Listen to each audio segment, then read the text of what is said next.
Assalamualaikum warahmatullahi wabarakatuh.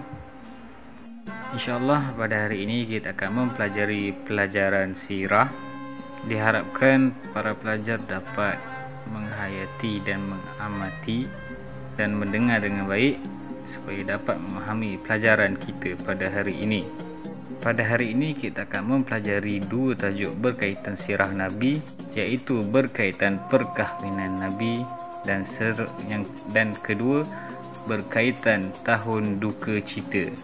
Pertama sekali kita lihat berkaitan tajuk ataupun topik perkahwinan Nabi. Seperti kita sedia maklum, Nabi Muhammad SAW mempunyai pribadi yang mulia, dan oleh sebab itu Siti Khadijah telah tertarik dengan kepribadian Nabi Muhammad SAW dan ingin berkahwin dengan Nabi Muhammad SAW. Seterusnya Siti Khadijah telah menyampaikan hasratnya untuk mengahwini Nabi Muhammad SAW melalui rakan beliau, iaitu Nafisah binti Muniyah.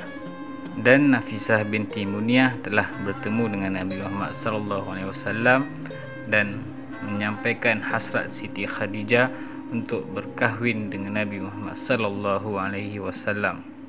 Nabi Muhammad SAW telah bersetuju untuk berkahwin dengan Siti Khadijah. Nabi Muhammad SAW telah bersetuju dan telah menerima lamaran Siti Khadijah. Seterusnya Nabi Muhammad SAW telah menyampaikan perkhabaran tersebut kepada bapa saudaranya. Sebagai mas kahwin, Nabi Muhammad SAW telah menghantar 20 ekor unta kepada Siti Khadijah. Ketika perkahwinan tersebut, umur Nabi Muhammad SAW 25 tahun, manakala umur Siti Khadijah 40 tahun. Dan Nabi Muhammad SAW dan Siti Khadijah hidup bersama selama 25 tahun. Seterusnya kita lihat berkaitan tahun duka cita bagi Nabi Muhammad SAW. Tahun duka cita ini berlaku apabila Nabi Muhammad SAW telah kehilangan dua insan yang sangat disayangi oleh baginda, di mana ia dinamakan tahun duka cita kerana Nabi Muhammad SAW kehilangan bapa saudara dan kehilangan isteri tercinta pada tahun yang sama. Pertama kita lihat berkaitan kematian bapa saudara Nabi, iaitu Abu Talib.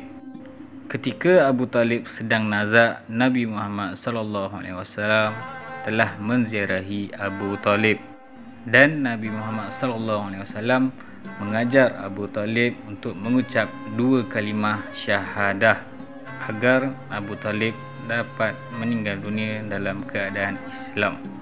Tetapi ketika itu Abu Jahal turut ada dan telah menghasut Abu Talib supaya tidak mengucap kalimah syahadah dengan berbisik, adakah Abu Talib tidak sayang, tidak cinta kepada agama bapanya sendiri, iaitu Abdul Muttalib. Dan akhirnya Abu Talib tidak sempat mengucap dua kalimah syahadah di hujung nyawanya. Baginda berasa sedih kerana bapa saudaranya tidak dapat mengucap dua kalimah syahadah di hujung hayatnya. Tetapi baginda berkata, di mana baginda akan terus berdoa agar Abu Talib mendapat keampunan dari Allah dan mendapat keringanan ketika diazab di akhirat kelak. Seterusnya berkaitan Nabi kehilangan isteri tercinta. Selepas kehilangan ataupun kematian Abu Talib, Nabi turut berduka cita apabila isteri tercintanya Siti Khadijah meninggal dunia hanya beberapa bulan selepas kematian Abu Talib. Siti Khadijah meninggal dunia pada bulan Ramadan, iaitu pada tahun ke-10 kenabian baginda Nabi Muhammad SAW. Siti Khadijah merupakan seorang isteri yang banyak membantu baginda Nabi Muhammad sallallahu alaihi wasallam dalam menyebarkan dakwah agama Islam, sehingga Siti Khadijah sanggup meninggalkan harta yang banyak demi menyokong dan menyebarkan dakwah Nabi Muhammad sallallahu alaihi wasallam berkaitan agama Islam. Dengan kematian Siti Khadijah, Nabi telah kehilangan penyokong yang paling kuat dalam hidupnya untuk menyebarkan dan untuk berdakwah agama Islam kepada penduduk Mekah.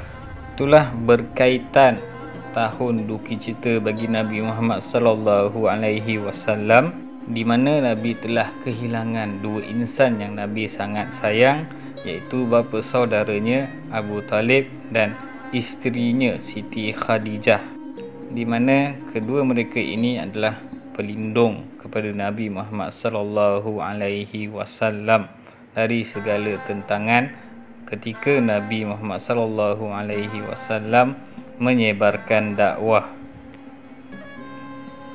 Sebab itulah tahun tersebut dinamakan tahun duka cita bagi Nabi, kerana Nabi telah kehilangan dua insan yang sangat disayangi oleh Nabi Muhammad sallallahu alaihi wasallam pada tahun yang sama, dan hanya selepas beberapa bulan sahaja.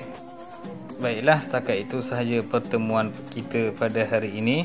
Diharapkan para pelajar dapat memahami dan menghayati berkaitan sirah Nabi kita Nabi Muhammad sallallahu alaihi wasallam.